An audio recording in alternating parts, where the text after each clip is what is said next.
on Adom TV, live on DSTV channel 280, Go TV channel 119, Multi TV Digi Box so you're live and so also. Makato say we need see in an audio form. Near a good podcast. It took search for Adom TV on podcast. And so we and so na what me at CB YouTube and so Adom TV. Yeah, ja comment yeah, streaming of Facebook and so Adom TV and I say Adom TV extra. Ja comment says na kuma ba bedino efa wo efa Ghana mabunu ehu ye pa. Wana aban eba na abawura betwem ekomanya adwuma through aban mekwa no efa bo.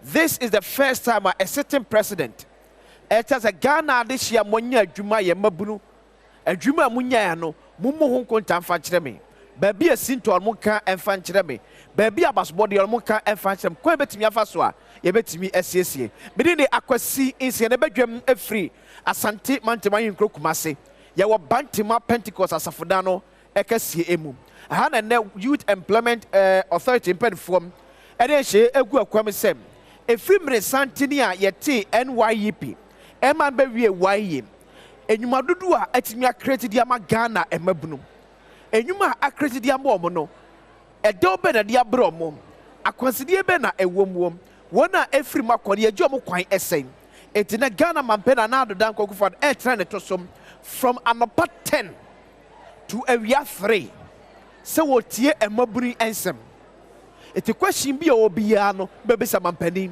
na ne waye ne youth Minister of Employment pen for etene chen ne o se pen for ya no moya no e de ama baabi abasobode o ne de abasobode no e de ato fa na se kese enko enfama enmeko kese mo aso asem ye de pensenpensenmu dwumade Badwam Spanish garlic mixture and capsules ye papa da bia meka kire se wo pedro betimi aboa boost your immune system and what betimi aboa sane be ya oba ko feature so ohunu ama na betimi ate ebre na so yamawa Spanish garlic mixture and capsules mixture and capsules ni nyina ye adwuma kroba akope etu obi wo pensuo obi wo petopa ye etu kwa not on sane ye wo pena saa so na wa Spanish ginkgo capsules and so ahodom ye no so eboa ama moja edi afuri sane ye e woni pa ya adwene mu se nipa amoja na ntimi anko wa adwene mu ye ho na di ensempi enam no etu hia dro betimi aboa boost moja no flow wa adwene mu eye pa saa so mfese anti aging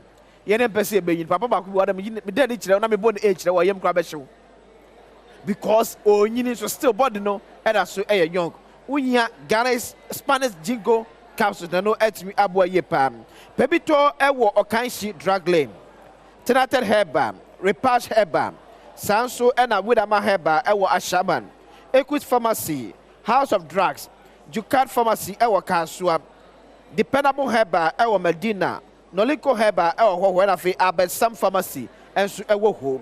Bibiana phrase 0266 114111 0266 114111 Penipato, let me abo upon the and will submit me every payum. Why you paid for Atrasian Mabechi and Kwasamino Kassim, Ora Chris Arthur. Honored Director of Technical Services, Emma Waye Edmukon, who is a NPP parliamentary candidate, Emma Rishawa Agona West constituency in the Central Region. Sasna King David in Kabonam, and so a year. Waye Regional Director in the OT region. But for me, I'm no more share Equidina. You create me also. One na Enya Quine, Emma through Waye, when you're a Jumayan soon. You know, but you come on also share some of their success and frustrations. They mean so. Edi ache na pen fatra se na nu yese fata so etimi edi amam Chris bako de yankopon Adom edi kama ma trim kwa meti dase ekoye pa wa Roma wa Roma ne yankopon da Roma edi abiase ekoye amamfo ajiwodi oh yeah right I also mo sense form surely and you can say me man agona west 165 one so din se fam da they are what they are shamansa no MPP beboa na nkunimde aye adwuma na me nso na metumi aye aboa constituency no ma aye aboa nti ekoye pa ya me Adom akwa ekoye Chris Youth Employment Agency Elmasua Ghana mabunu nyina from far and near to Kumasi Bantima Pentecost Church. Dear neighbor, Edi kan mefa okan so echia etiefo ne ahwefo dwumedi a Youth Employment Agency yede bedu eye Kumasi krom ha no ebi mada free say since our Youth Employment Agency baba ase no efiti omampani kufo abreso ode ba ya ode nhyehyeye ede ba ye based on an advice ya national security ede man no say emebu a enye adwuma ye no dɔso na anya ede oye na betumi aba oman no eye security ho enti ode ba ye no eboa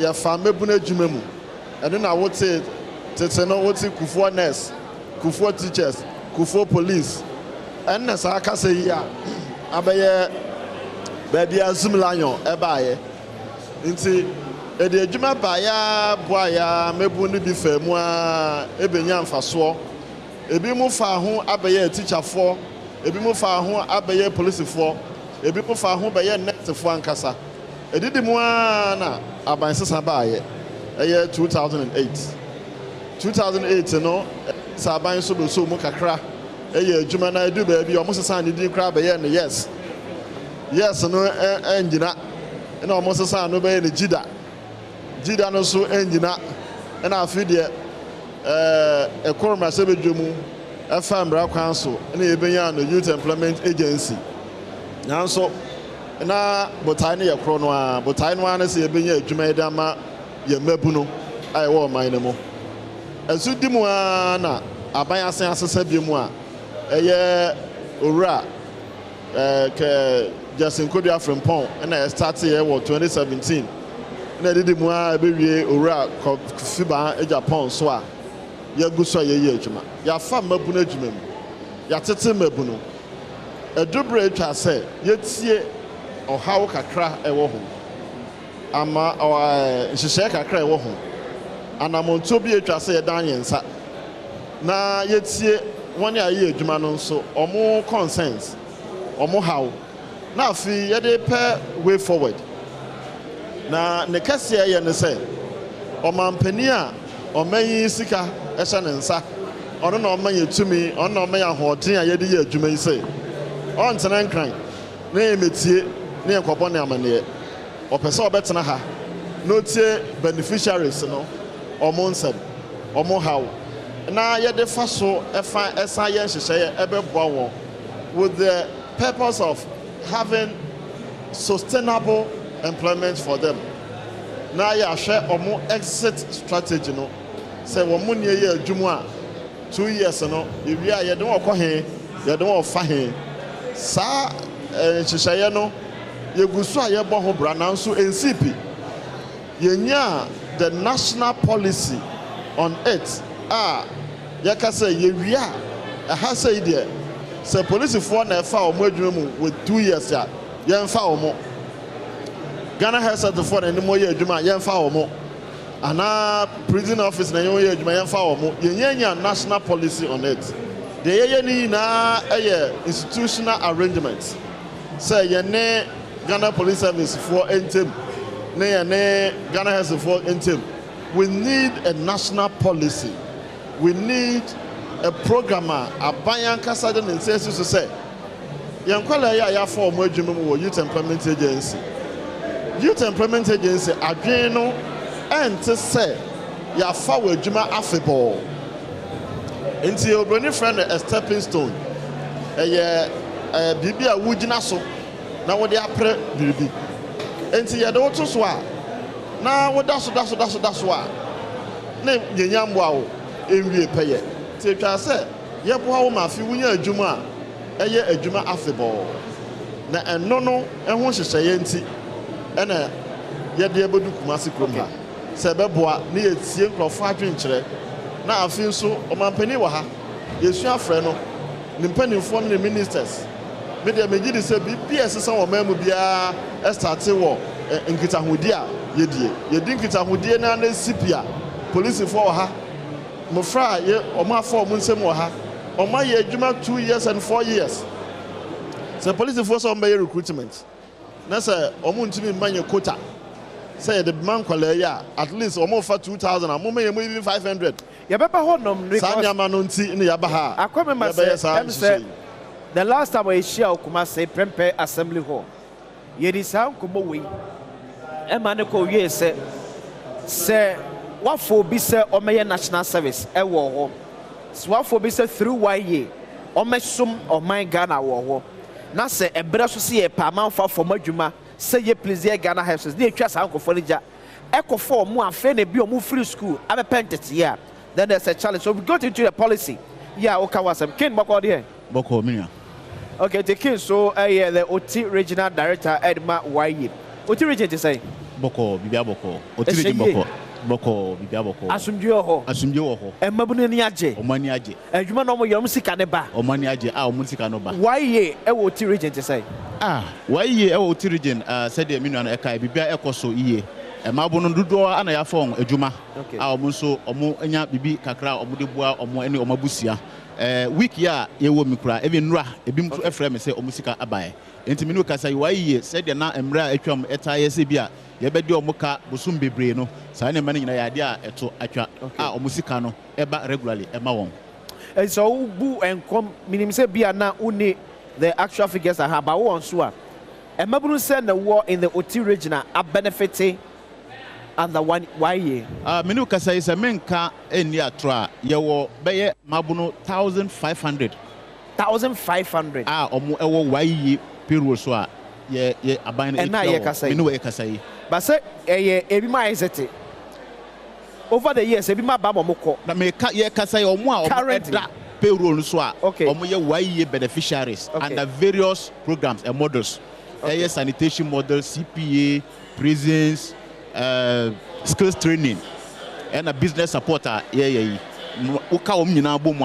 are over 1,500 omo ewo ye payroll 1,500 yes OT region ye aban HOM and a youth employment agency HOM every month.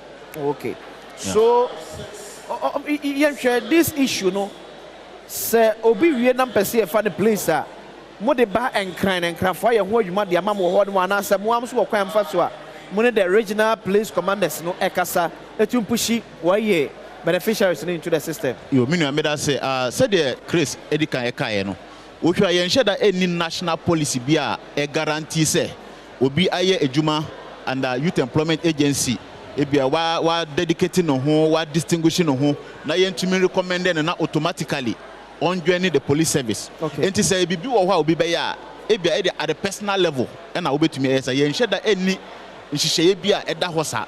Ejema Mr. say so mu na mo OT region no eye mo na mo work for mo manfo no ana say mo de ni nyina bank na nkranfo ne IGP akasa na IGP de command akwama na regional commander say this number of you quoted the yenya efama YE beneficiaries. Sa asem yi say pese ye hwe ne yi a see ye tumi eka YE story no. Na ye nti ase ye hwe story no in its holistic format and ebe hu say ehu hia pa say ye de such a national policy eba. So what is the YE story? YE story has not been told properly. Say the see yan kana ye hu say YE sa djuma dey na YE ade no sa story no ye say yan sheda an kasa story no. 2006 NYEP eba me a meter menu ekasa me a beneficiary of YE. NYEP. Yes, NYEP at the time. Yeah. Under the teaching model. But and then matumi afasu sa and then me a regional director for the same agency. That story we have to tell it and tell it well. And most of my colleagues are now almost a coming home. Omo antumi anya kwan anko teacher training colleges regular no. A binding shishe bi by a friend UTDB BE. UTDB you know untrained teachers in basic diploma education. Sa abandoned by no e bia kwan ema omo ana omo under that model omo ewo qualification no aban efa omo e de ntitiye ema won ama omo be acquire diploma omo abeye regular teachers ande dudro no e bi ekura omo masters ende beginning from that. That is the story of why ye ASC yentuminka na ye kana sesa nkrofo na omo hya ase e na ebi mo abe a teacher for ana chechefo omo ebua oman ya. Then we can replicate that in the other models, health, security, and all other models now. We can never underestimate the experience the exposure as our beneficiaries anya obi a on the police for a juma, definitely the person has come into contact with criminals of various degrees.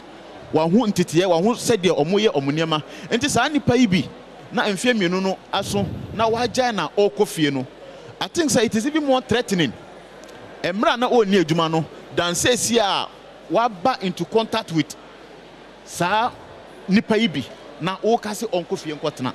Enti say ye kasa story no na ye nyina ye hu say ehu hia say ye mfa sa policy no emra na entumi mwa ye mmabunu a omo wa yiye dia na ebe and one other thing is say eba ne training na ye nyina ye nim sika aban essay e training emabunu at the various police training schools obi a ono wa ye adwuma under wa yiye definitely wanya some level of training na and aban ebe training ni biemu a enya afa na okwa kwahye from grade 1 the basic because ono ewo on the job experience dada okay because adwuma so addition so nia usua no adwuma mo no eno kwa ya eta kwa enim se ne ne obi ebe ka kiro yes experience is the best teacher na obi a ono woni police for ye adwuma over 2 years e say no experience no onye that green enti ube man entity a enya afa na wo so that will also reduce the cost involved in training police personnel. Okay. Because we mono enya afa na ye share from the scratch. Okay. Or more experience both on the field and then the training. Or more aje. So came back. So Chris, for example, please here can answer me. Please forward their kind of model of training. Yom the more personnel. Yam so mo training kwa obi mo kro me pass. Ebi mo kro be a sinto ebem. So do you think say maybe yaku for example the security service no? Yem pension for be enfama kwan ye de why beneficiaries you ko another security no ebe fam to qualify for that police service job no eye na nkwankwa say oh wakwakonya ntete 2 years into no the person should be on. I see the attorney say answer na ye be fa obi so your community police na nkasa no e police for na na training omo omni kam omo training omo nkasa na training omo e all the police training centers across the country. But maybe and yet rigorous the normal one. And yet rigorous. And yet idea it is said there on 6 months. Yeah. And not even 1 year or no. Okay. And then see why you German Casano a training itself. And so some more call be 3 weeks, a bill have 3 months, a bill have 4 weeks training in one. Yeah, more tutorials like the theory aspect of security. Me ma call omu training. Me na be in charge of training. Okay. Every training be omu ye be am kwatesano. In fact, some of the lessons I dem omu no, it is said ya we call LLB, criminal law, all this law. They took them through. Okay. Omu chira omu ina said enti youth employment agency personnel ni bi wo ha. Omu na mo chira police statement. Okay, to be bold. Omu to me chira arrest. At that stage of I'm training how many months? 1 year for from 1 year the training minimum 21 days. 21 days. Yes, okay. That's the minimum. That's like 3 weeks. Yes. So within that 3 weeks, one a year 1 year for Nika. Why you need to moka? One more most support no. Ya na do muko training. Okay. Ya na yebo moka. Omo training bi aso under 1 year. Omo adidi, omo TNT. Omo ntare shekra TNT. Omo medicals na 1 year. Na ye ni na. Omo ko for that train na mu chia bibi for the place. Training cost. Yeah. Omo kwada ho for almost 3 weeks. Nti e dia obetu ama police for na ema omo aduane. Omo na ema omo bibia. So assume say ene mako on the table for that policy with the employment minister, with interior minister, with national security minister, maybe chaired by the president himself. Now you see, okay, we will take 1 year beneficiaries or mobile under the security through that rigorous 6 months training. Can 1 year afford to support more beneficiaries? For the training? Yeah, for that 6 months. Exactly.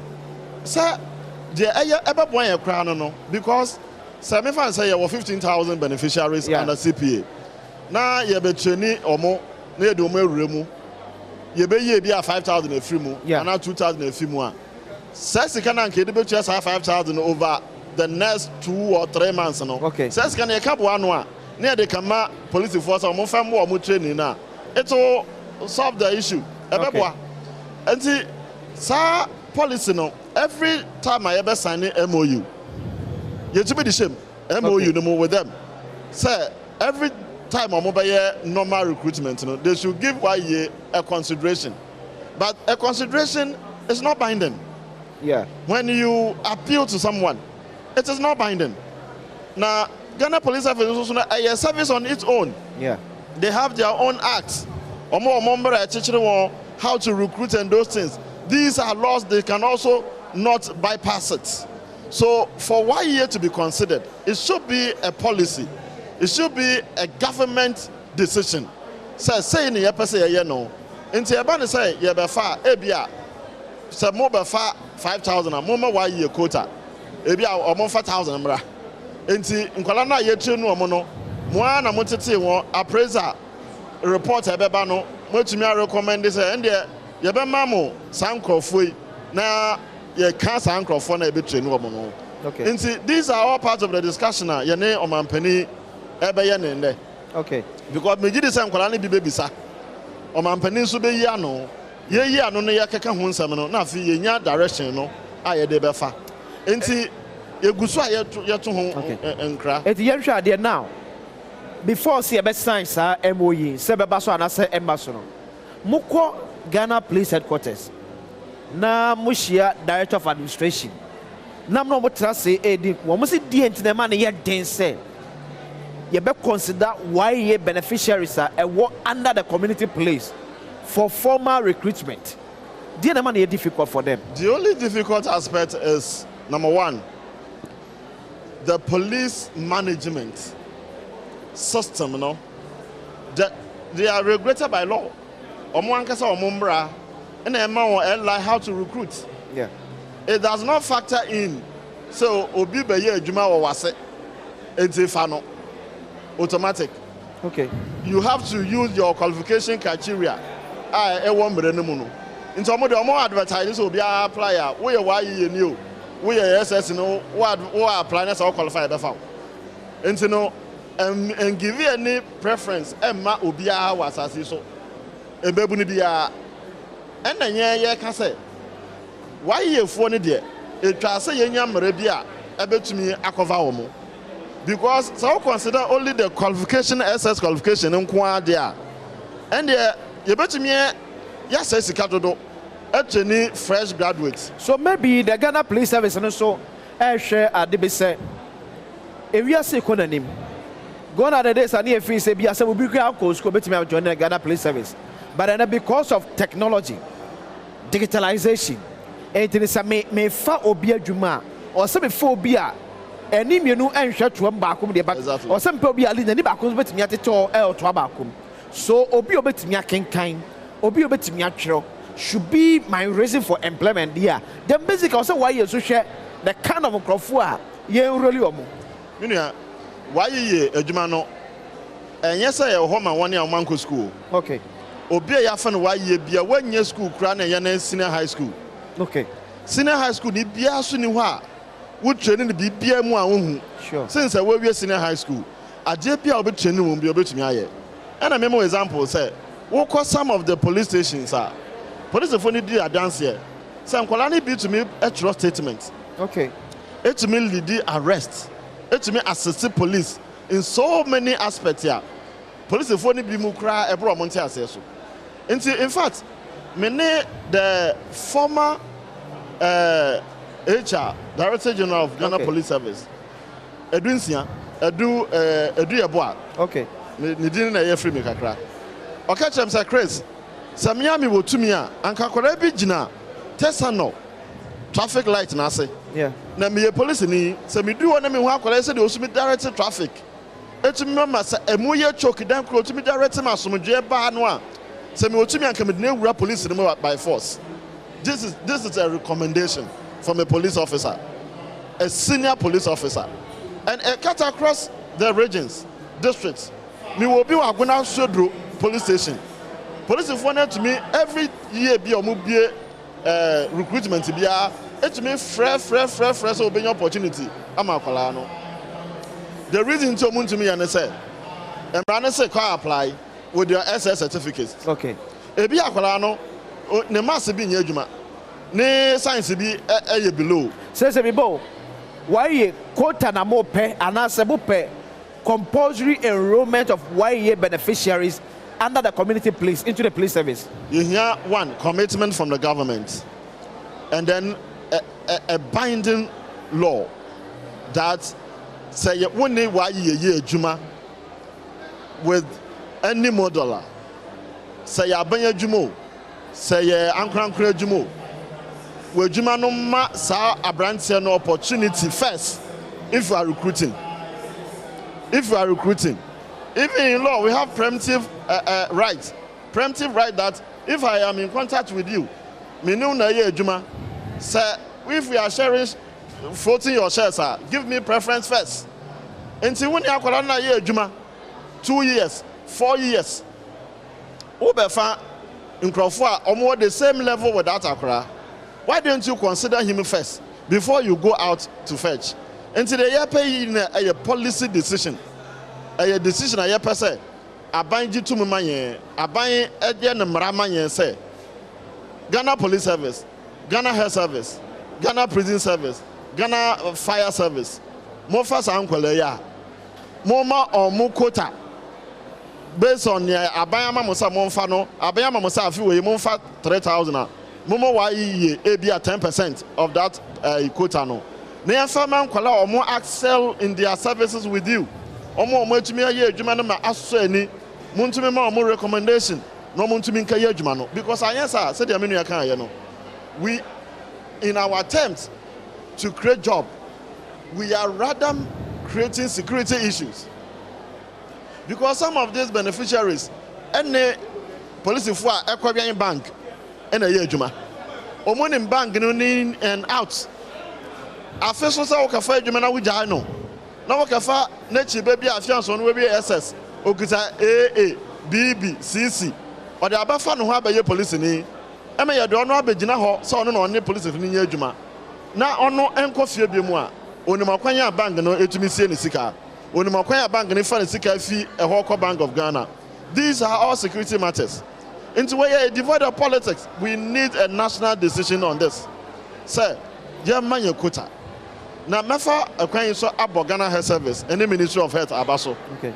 Omodia, even though you need binding Rubiano, every year be on my recruitment to be on that institutional level, they give us a quota. Once of my friend. Say, yeah, by your recruitment. In Tinqualana, you know, your recommendation be over. Last year, you had 600 plus our community health assistants across the country. Across the country, near Domokoye. This year, so I another quota of 600. I had for recommendation. Then, yeah, Apple Monene say, you saw Moon cry from the beginning. Say, or more employer or Mancasa home with their results.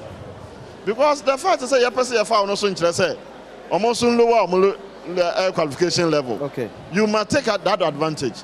And to youth employment agency beneficiaries, say it is not opportunity amount of what that's so a opportunity amount of Fejina so never pray say school na walk Uber to me the ako. A BMC no more minister, it be school. Minia, you move you home. You have opportunity say, but some will try 500. Now can you find remedial sir and keep it to me ako.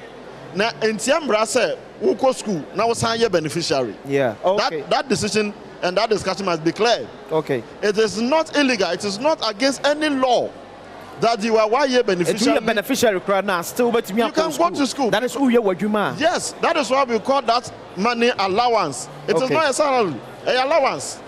Because 1 year Juma 14 days, 11 days. Until this now can you now about me I had the brabo. Why don't you take that advantage and go to school? Study better your results so that any opportunity be a baby ano. Yeah, can one more qualify? No qualify.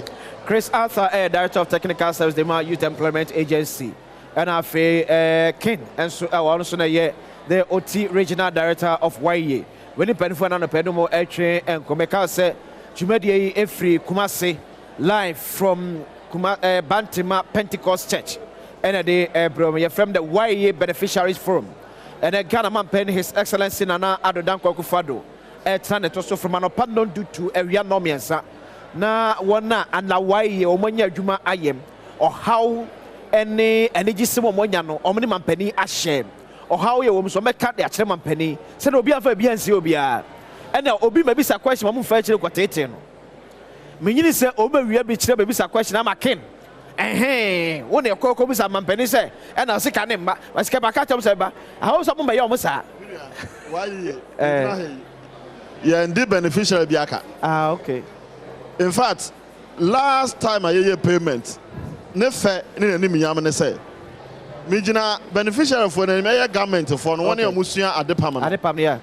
Aban bia maye. Eka na adodan kwekufa do aban through youth employment. Say ya fa wo say kosua adwuma na aban support sika. Say adwuma sua no aban na edu kosua aban tu tinsa. Na ya say atua wo ka bosom. Okay. About your journey live on Facebook, your comment. Oh, Mahunu, Dennis Nimison. Na o comment no ewa. It's imagine Brenna, Makin Kamu, Par, Makadi, Achel Peliphone, Mare.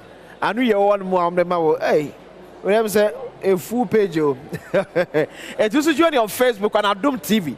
Ja o comment. Oh, come on, ye dinum. A quamben a bit mia faswa. Yebema, why ye beneficiaries? Sɛ ɔsom mfinhyia mmienu no awie na sɛ konya bɛtɔ sɛ yɛfa amanfoɔ adwuma baabi a wɔkɔsom yɛ no a yɛbɛtumi afɔ ɔmo de awura mu yɛnyɛ ne mmara ketee ɛsɛ Ghana Police Service, Ghana Health Service, Immigration Service, Customs ɔmo wie a mo mpo amanfoɔ no a mo na ɔmo yɛ adwuma so far as ɔmo qualify meeting mo kra kyerɛ no kwa deɛ ɔsɛ mo fa no so kin wogya akɔmɛ so abɛgye ma kenkan ɛde ma wo so kin on the table. Dear na why ye added 2 or 4 the other government agencies na mo hwɛ so may yes enrollment na ma no almost that consider me no me da say wo hwɛ a said ye Chris edikan ekaye no why ye for na ye ne omo eye adwuma no wo hwɛ ye sika ye de ma omo allowances na esua okay 500 cedis a month though to me nema bebre okay but wo the back on the compare said ye anyway so it takes commitment see obi de no ho bebo afore see oye adwuma ama oman no enti say ye de saa nhihye bi eba it will serve as a motivating factor ama ye ma bono dodo na e bi anka omo be ye omo adwen say o sika no so enti me mfa me ho endi mu no the attention will move from the money na akwasi say me de me ho ekodi saa adwuma na me yire me ho na me ye adwumaden a ebetumi de akwanya bi abreme na me nso dache mabenya babipa agina na me de abo me bra so apart from the fact say ebia ye ma omo adwuma no eno nso ebesa de some kind of enthusiasm and patriotism ebeba mabunu no adwuma a me ye ma waye ene a meje 500 cedis it goes beyond the 500 cedis na me ye adwumaden a ekena no ebetumi aboa and one other thing say yafa omo se omo enye adwuma no ebi mo ho nso omo attitude towards the work na kasa no enya ade a and that's a police for no wa obi wo ho na adwuma ye kura enso ani asa wo record police for no pon recommend nipa na ade e be den but the decision yi ba e be mo obi ani beda ho because nipa ni nim say o na ya ni that's why ni 500 ni say bosum no wa onkoje but say ade wo hu say nhihye bi da ho say wo mo am be bom hu mbodin e be yire om hu eye adwuma no akwanya bi say e wo ema omo a they will also be committed and focused in doing their work enti nia me person menka ene say ye nyina ye Ghana for ena san krofo ya ye kai omo so ye Ghana mabo no a omo dachi ese enhia oman no enya bibi kekanti ena aban de san hihye yi eba ya a oti youth employment amre bia odisika ehiem ye hwe kwan a ye be fa so na ya bie kwan na ye de hihye ato ho a omo de omo ho edim a omo ye adwuma no omo so be hu say adwuma na omo ye no it guarantees them a certain future say ebia ne metumi na me why ye beneficiary ade beti no na ma be why ye regional director say nipa e was a rehemu no e wo no mu a it will encourage them and motivate to continue to work enti na me can say ye nyina ye njintum and like let's have a discussion around it na ye hu say the enhu hia say ye ntumi emphasize nhihye yi ento na ntumi enko o man enti why ye pen for how often am ye assessment of mo beneficiaries are mo throw mo out to either public or private sectors. why monitoring and evaluation directorate they go to the field, they interact with our beneficiaries, they take feedback. And I inform me in our subsequent decision making. Say, that role no is solely under the monitoring and evaluation. So how often am I that? Because okay, it's the same.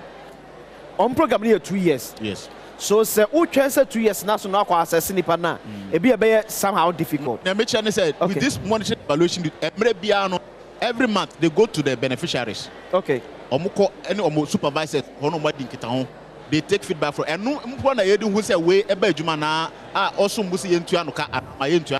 Okay. And you want crowd because much more yen to music man.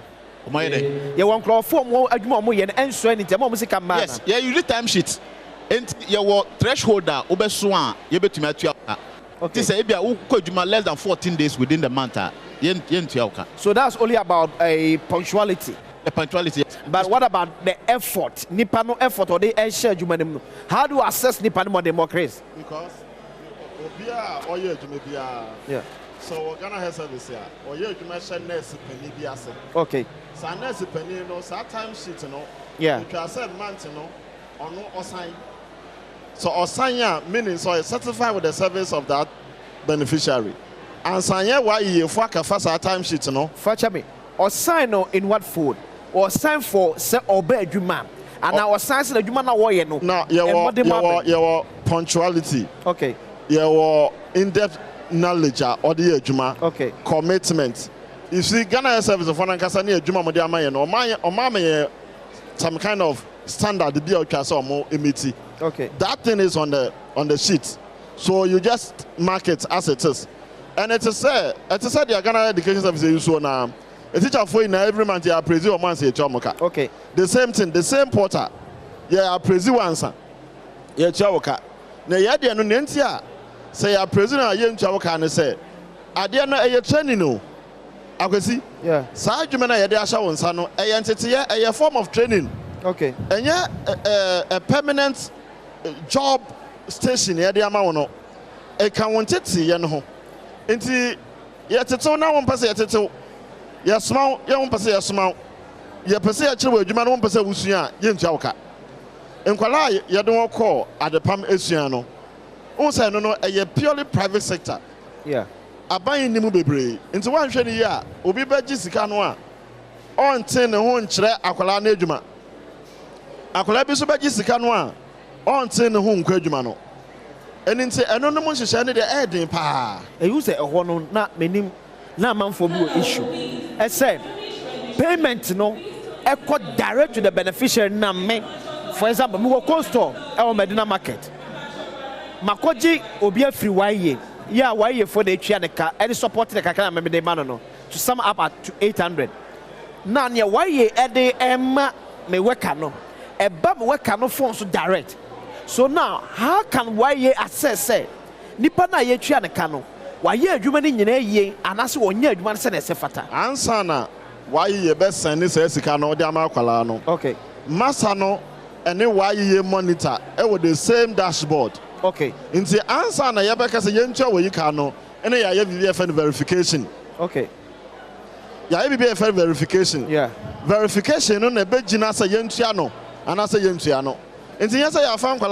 So verification one about authenticating is it me master no me ye madwuma no exactly and I say why you official no why we adwuma no we din kan ye okay we ye answer why ye officer and so I verify enti ye say boys bebre wini numbers here na emuda ho ye pa babacho wa win men pa ba di ka say every 12 and you miss 6 there's another notice so because they try egum na they are also be winning be ere ahyegusu etwa Badwam so live from Kumasi Asante Mantemu Bantama Church of Pentecost asafodana mu ena na ye wai the why beneficiaries forum ena de ebrewom na ni nyina say after many years of coming into force youth employment agency amanfo atimi asomo currently amanfo ya ewom how ni akweside bia esi omo kwa wadwuma ye omo eyem no and Ghana man His Excellency Nana Adom TV wɔse wɔtena from 10 to 3 na wɔtie saa ɛmaburu haw nyinaa na mpanimfoɔ de akɔ adwennwom kɔ bɛtumi afa so a yɛbɛtumi aresolve saa concerns na ɛmaburu no ɛwɔ nom mpanimfoɔ so mo mpɛ sɛ mɛm no akɔ sɛ nipa ka bi na api abɔnte akɔ nhwɛmu na wɔde beneficial dodoɔ no ankasa wɔ hanom obi anka ne haw ɛmfa nkyerɛ mampanin ɛne wɔayɛ mpanimfoɔ na mpanimfoɔ nkɔ bɛtumi afa so a ɔbɛkɔrɛte baabi a sinto biara ɛwɔ biara yɛmfa no asɛ kɛseɛ ɛnkɔma Franco Trading Enterprise da bia mɛka kyerɛ sɛ fon papa deɛ na yɛmfie ɛyɛ Franco Trading Enterprise woka Franco Trading Enterprise nko adeɛ a ɔmo na aka na obiara gye ɔmo atom sɛ yɛ Samsung phones sɛ yɛ iPhone sɛ yɛ Nokia phone bɛ na meka gya iPhone bɛyi phone type bia wopɛ biara no wode ne ɛkyɛ Franco Trading Enterprise a wɔn nsa ɛbɛka bi saa nso ɛna wɔ air condition from 1.5 to 2.5 horsepower ɛna ɔwɔ television so nyinaa so size bi a pɛ biara no wɔsɛ gnade baako okura ɛfɛ akɔnɔ yɛ ɔmo CCTV cameras no wonim deɛ mesi wɔ ha ɛne tumu kura bɛtwɛn am yɛ nya clear ɛnyɛ a asɛ wɔn ni wedi aso dɛbɛdɛbɛdɛbɛdɛbɛ emu na ɔyɛ paa hwehwɛ Franco Trading Enterprise Ghana fana baabi a bɛkɔ biara no wɔn kɔ bata wɔn bata from wɔm 0246 422 338 0246 422 338 and 0555 939 311 0555 939 311 but and for Franco phone be number bia go da kalabule for obebu number so one number sabet me reach Franco Trading Enterprise also tie numbers ni biem 0246 422 338 0246 422 338 and 0555 939 311 Franco Trading Enterprise still phone papa FA and one Chris Arthur Director of Technical Service Rema Youth Employment Agency one can say NPP parliamentary candidate for Agona West constituency in the Central Region Sanso and King David in Kabonam and so the Oti Regional Director and my Youth Employment Agency I'm for and pay Bromo Echumanika Kato say enche you better to study a friend beneficiaries nibi now so about share their success story and the challenges we go through the years no serve under Youth Employment Agency King mamembra owo what will be the way forward for YE after that? Well, the way forward for YE and it's a Yeba Abaye Forum. The aim of this forum is to listen to all stakeholders. Okay. Stakeholders in this case, your beneficiaries, management of YE, and other stakeholders. I know we Jumagana. Yeah, no. Then you know you betie concerns are ebefi your beneficiaries no ho. Vis-a-vis the success stories. Near to me, I near ACN Tosso and near ACN Sasa and Shishaya ACN the two and Mose de Beya moving forward. Okay. A bit to me, Abba beneficiaries no na Abwa or Mino. What a success story of YE? The success story, as I indicated, OT region. OT region, who are American. Yeah. I started as a beneficiary of YE in 2006. Me famusa Eco Teacher Training College. Ebe teacher ni. And then me a regional director for YE. It's a success story. Okay. And I mean other colleagues of mine. Emra Yesha and Bebre had a BH right there at university and other places. Because YE paved the way as part of the exit model and GS no. Omwana ewo quality. Emma Omunyanti be diploma teachers. Okay. So I claim educational career, any teaching career no and the Omadum Pepesubi. It's one of the success and many other stories and also Ewo Abonti. Fisheries or more be you won't believe it, but that is it. A bit more to me, a Jumayi, as a visitor, a better or more resource and the more higher institutions. Since I was a key office, concerns be pa na YE beneficiaries. Yeah, what OT region and ever to him. Which is a delay in payment. That was in but menu say all those decisions as so no say the Chris Kaya months, ebia mmienu mmiɛnsa na yɛtua because yɛwɔ timelines are monitoring and evaluation directorate in the aba yɛdi timelines no so to ensure say obi biara bɛnya. But one other challenge which is eyes and they say ebi mumomo numbers. Okay. Because this there is any corresponding in momo name and the momo name system, the system will not pay you. By you a Chris Mike and I remember Chris Mike for why? And it's one other thing. Mrebiano yeto your beneficiaries no for say. Okay. Making sure say would they be an Ghana card? Would they register when no side details no one a fan and register our system no. That is also one challenge. But this is a system no we are able to correct those things to ensure say. To be both say may a 1 year beneficiary. Na me the momo number mamo. Na unfortunate whether from my side and whatever is coming from. Say mistake ba. Neko see other momo number so moye ne dey mistake mbasa but challenge I make can say ebia within the Kwame Mensa. Okay, that is the name I want register with YE. Okay, but momo number no so no momo name no Kwame Enoch. Okay, system no into aka ebe what do you want? Yeah, ebe what do you want? Okay, that is one of the challenges I make. Chris Mina, why a success story so far? Media me attention a skills training no ho. Skills training why introduce your model no ho no. Eboa papa. Okay. Embebu a yede wo kosua ejuma nsa na ejuma. Etire ye adepam beauty care electricals, carpentry, auto electricians, all these trainings are yede ama mebu no. Ade kese pa me nti asemu no mfa so de kese kra sen de ede ko service employment no efri say ene antare amehyi akwasi why year beneficiary and the government model and pameye. Wow. Ono no pameye meji di say yetumi yes hade yi na ya yensa no dwuma ena yedi yefra omanyi economy ne bekosoro if you say adwuma bia betumi agu but adepam de entumi ngu. Yeah. Enti yemebu no bebrebe ye kire omo adepam no say yeto omo ade na omo pam no a eboa ma oman na nka say economy so ekosoro afi carpenter for electrical POP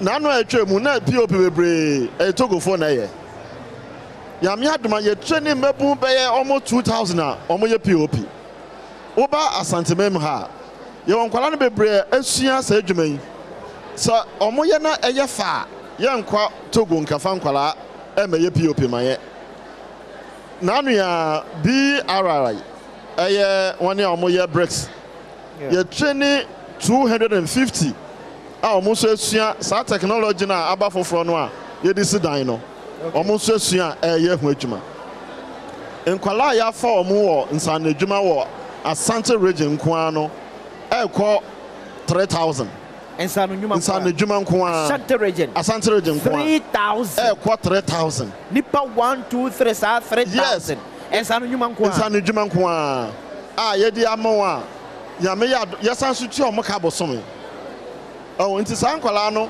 so mutumi fi adwuma no mu ba e mo man kasa ye omo nsa na adwuma na ye fa no so nse Ghana, you move away from that physical structure of me shop in me kiosk ni.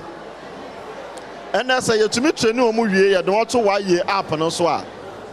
So we here say obi maye POP ma, obi maye wutri, obi maye si bottom, obi ma pam wa dem wa. We here say obakasa ne shop or hands wako. Or app no so. Wo koso a te say dey wa enkrani kuma say.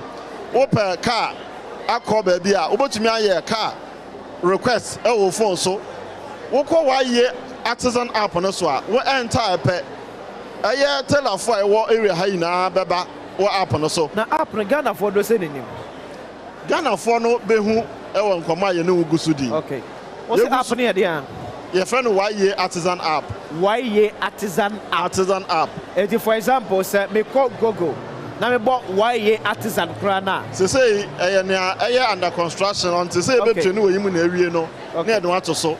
In fact na no program ayeka ye wo Madina kai fo no a ye ma omo training omo ina abekoso. Okay. Enti wo pe obi aba ofie aba ye adwuma ma wo a enya de afianse wo kochi ahwehwehwe ye de app no tu dwa no a wo koso a eboa sa nyama no ye very successful. Okay. Eya de a eboa e sustainable. Enye ade nso a emfa so emra oman no. Say ye for obi police service a obi nkedi boni a. Yeah. Say anka ne hu ni fa so. Yeah. But boni nti but ye for be say or ye carpenter ni a Ghana ni bia dadan mu carpenter for so boy mu sidan no ye for be say or ye artisan or pamade a Ghana ni bia shantare antare so bi na pameye enti insanu dwuma no de ehu onfa so kese pa ye tu am kanso eboa ye wie so ya mo tools o mo de be ye adwuma eni ade a abanya ya eye kese pa ye ntenu wie ne yanka say wan kasa kapa nyama wo de be adwuma wo ye adepamini a ye ma wo tools wo ye makeups a ye ma wo tools okay ade bia ye de kire wo bia ye ma wo tools a wo de be adwuma no so wo fie kra na wo na wo ye sa adwuma na wo nsa no fe nko ade a wo nsa beko wa no ehu hia se obenya asase na wakaje kiosk na wabo ansamanya wasa no adwuma. This is where ye de boa na ye unemployment aidai free home. Mu amu headquarters. Challenge be pa na ya na beneficiaries ni tade brem. Challenge o mo de ba kese pa ha dwen na ha ye nyina eye omo exit plan. Okay. And de me gina hey ha me ankasa. If we say me start youth employment agency adwuma ewo monitoring and evaluation as a director. When you monitor them and when you evaluate the program, the only way in Kwalei say after 2 years, ombenye sustainable permanent work aye. So you ntumi yes had any way ya. The ya bia eye but enye enough emankwala no. That is the most worried aspect of why ye aye tena hey. In fact, your penny youth employment penny Kofi Japan. That is another headache also ewo. A exit plan for them, exit where you de mama because the engineer yes had there now, and I say a recycling of unemployment. You've found 2 years, 3 years, no we are, and it's your attention. Discuss no, discuss no. We are near exit now. Near what they are man no, near what they are man no. That is the exit way. So it is so important. Say you are doing skills training, no crime, service employment no. Enti ye challenge baako a ehɔ no and afi so ye challenge baako a eno so ha ye release of funds a nkane no na ɛha ye o say aban ma ye sika Ministry of Finance scanner ma ye controller say ye twen ɛna mama aketua ne bi ye de ma beneficiary edile if we say ye ntumi mfa sika no nto hɔ na nkwala no so ehu amane nti anytime abon say beneficiary sika sam no edile bia no na chese baby ya twemba no enya dan enya maye. That is the only challenge you face. Aside that, we have the good work from the government. Why a more constant source of sika more operations in terms of payment of beneficiaries and operational duties? Yes, by law. Your main source of funding a communication tax. Okay. The Awmampeniku for Edeba ya in Krofubuka site here say talk to no and na hwe ye mabuni na yo. Okay. Your communication your friend wo friend obi your WhatsApp also your WhatsApp sa enketenkete na tete no de hwe nkwala yi hwe asantire de mpo ni o ye kita beneficiary almost 9,000 asantire de nko a almost 9,000 na tete obi constituency no obi na entire constituency no tete no enti ye won nkwala omo wo ye payroll so Asante region back up 9,000. Me Chrome Central region. You kita beneficiary almost 7,000. So you can imagine. Tax ya ne jeje ne akabo mu nti say ye kasika ye de bo ho bra ye talk tax. Ye sign wo this assembly common fund allocation. And so atwa say eba. And you get fund support and so atwa say no so eba. Get fund support no. And you did training artisans no. Okay. get fan support na the training artisans no nti se skana amba pene ye ho ya che but since omampani kufo e de ba ye na omampani ekufo adreso mi yakatua no sikasam no ekosoro emwa ne wo ho aban wo pepe no na ye na so ye boa na bibia ye yi a ye beboa madwuma na ide akoso fefefe Chris better set up hey kid better say yan said was bebre na de wo koso nyanko e me oha go be answer questions bebre mate no have bebre Chris Arthur director of technical services and Ken David Nkabona and so the OT regional director of YE everyone so say many beneficiaries ne be so about tree and komom now almost I share the success you omanyam so far YE mu and the challenge you mo go through kwaba no fi say pelfo betimi resolve that challenge no baby ado mo akwakoto no e hot say e the Chris on the camera say betimi ajam kwada fe many beneficiaries so yatimi edi enkomo I feel that beneficiaries so ebam na ye no mo so atwetwe wonom so atimi akira yen say this is our challenge since we got enrolled on the Youth Employment Agency. Ya complaining say na pedfo dey afa home ya complain pedfo nya hwe fanfa ho so ene dwuma de ye ba bedi ne ene dem and that is why ntia mampen na akufado agasa mu etna adwem enem from 10 to 3 p.m. Now what here the concerns of these beneficiaries Ghana maburu abre sha say ye form say omo embra eye and la waye modus awodronum oha no mo afase no kwan ben na abampa de betimi afa so betimi resolve him enkomo ye di nyina che se bebre na akwakọ gina sem se kwada no ewie adwuma na omo ekwa ade a ye frɛ no the exit plan no ya na etesen say na etie the exit plan ya na etesen so ye jaw mu say ya mama sako ana ye betimi asane emo ya mara timi adi mu se afa the government agencies dey no mkoye sa adwuma no na uwia upewu mpom wona bo mmodin a se fata so no ye adwuma be ye no ye mfom e adwuma hodo a ye wo mna na sabno ka se beneficiary bi so atena se ye no ba twa ye no ba di nkomo se ye akoko bi se ye benyam consensus na pedifo aba abra respond to it man bakwa de now did he say we are day community health worker o jam so e me community health worker na say who hospital by in King Council Government Hospital. In King Council. And also Infa. There's more King Council Government Hospital. Who what to say? Who hospital what to say? Oh, a Jumani ye. Never try. Oh, when it's Jenny. Never try any Joe. We are sure. Never try. When it's J. Never try. Dear one is but their mamma need to say, I'm paying for now more hair so no. No money or much equal. No more say best as many years. For so many say, I'm saying that you bed, you better and me about the bomb. It's you and Swadi will say, Debbie Ubaye, Ness and Casa. Never try. Dear now, you are found. Never chow. They say, I'm in a Cassan Cramio school. Okay. I may of course pharmacy dispensing. Okay. Because me call youth employment farm and me call and unit I don't call to a pharmacy dispensing. Ti me call mun na emu ya me fenti me ka say me call school na me so ma ba be de ma ba be ya adwuma ti say me na ka say me school be Royal and College of Health. Oh, okay nice one bro what's way oh me so sisi a me no ka say me so esan wa yi nti me so menya ho kwan e ko school what's say ko school ba chan ya me so be dey me be fashion designer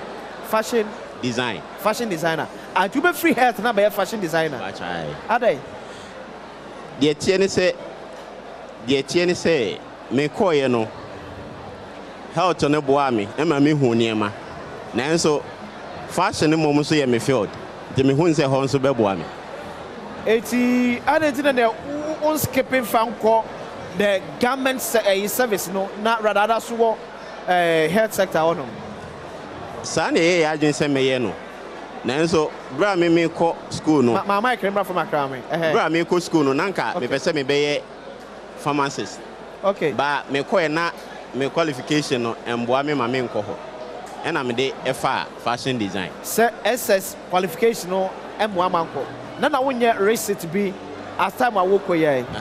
Mpacho sana na me pesa me.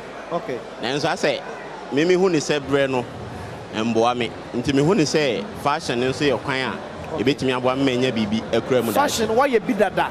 Ma ye bi dada. And when it ansa na me koye why ye? Oh, okay. Nti me be why ye na me fa health. How long why ye? Uba why ye me da be? 2022. 2022. So that's okay, go 2 years now. So until where is it plan here? Say, oh, yeah, come back to fashion. I'm patching. Yeah, but start was serving under the government, and that's after the whole fashion I do. No, I quay under government. We go under government. Now, I could not the benefits who serve we are being oh, and your man will acquire one cast with me. Patching. Or how about I quay was here? Yeah. First starting on say uko school for crowd unim she to start I be find it difficult. Yeah. Cause baby I'm quite na how baby I'm jindro. Ti me challenge I'm face here ndro ni di. Me in charge me boy dro bi di say me nko famra me nim adro kro. But as time goes on me be hu ni nyina ti me challenge say the be ya me share adro ama obi do. Eno ni me challenge. Okay. So why yen as a whole? So penny ba ko tie the present earth na say I say, oh, how am I and now why ye? More country, how about I catch them? Oh, how are you and why ye? Yes. President Kufado and the earth Nassine. So you see the podium can say all them no. That is where President Ebetina say, why ye beneficiaries? Questions here am I since I was starting a 7 year and the why ye? Monka how no, near Pequine CSC, dear how I catch my penny. Me the man share that am face challenge be asade by the mechanic say e be on say why ye nu yetimi fa ba baby o be free aba adwuma ba be aba serve nu e be a wo kwan wa ana say car ehun ye den inti scanner e be a ye be chia ka no e be a wo be wie adwuma no kra no TNT na wo beti no wunya hwi emfiri mu ti scanner na nkaisha. Okay, wunya kakra na nso yanko so how be na aka che mampani. Oh, me de kakra mechanic say why ye eboapa say anka yesiso a ebi kra na ye nya kwan nwura baabi for ye da che no why ye timi boawo e ma onya baabi wura ba challenge a me face sesi ene say na nka me ba why ye mu no pharmacy na me koye adwuma eti na nka me pe chance no ewura pharmacy side mera say papa say bunyam so be kan sa me de ko watwe enso e ba sa na de bedwa adwuma de nyina e be si ba na de me forum na kasa no ever live on your TV. Adom TV now so to me and you be actually they akwasi insera kese kuma production team led by Kofi Ampedu Kwajo Fojo Sami Okuto any other team members in there see pa some of Bwamba Jumedi 8 we they akwasi insia background.